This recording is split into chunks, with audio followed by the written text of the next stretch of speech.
OBC की बात जनगणना की बात बहुत की जाती है। माननीय सभापति जी, जिसकी जात का पता नहीं वो गणना की बात करता है।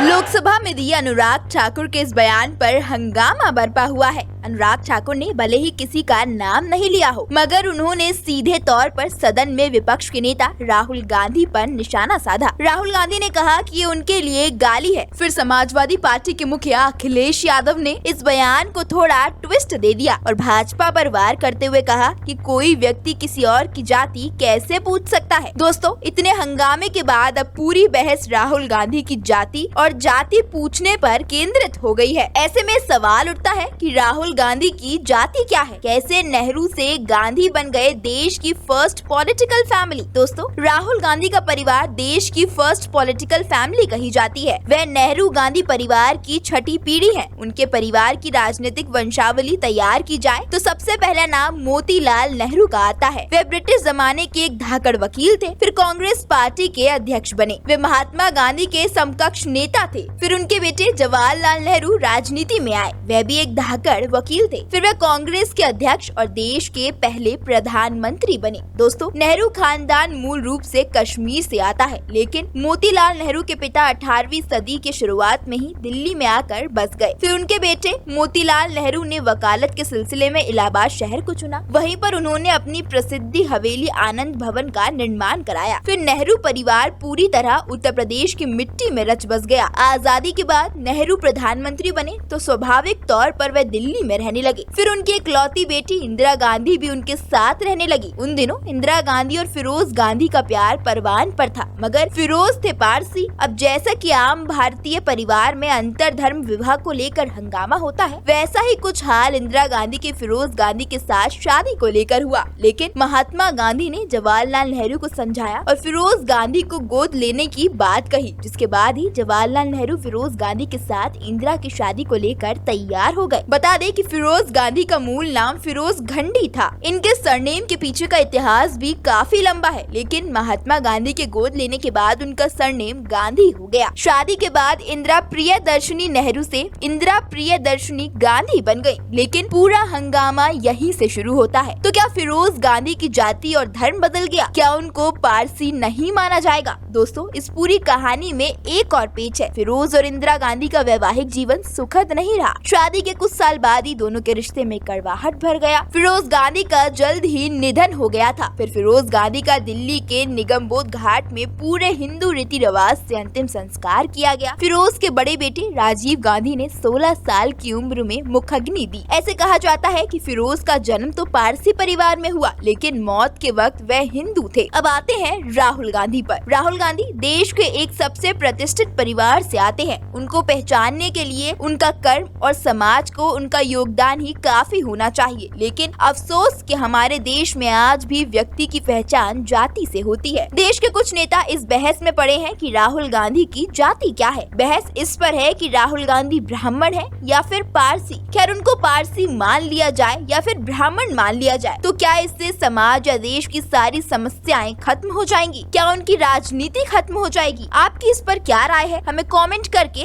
जरूर बताएं। वीडियो पसंद आई हो तो लाइक और शेयर करें और चैनल को सब्सक्राइब करना बिल्कुल ना भूलें।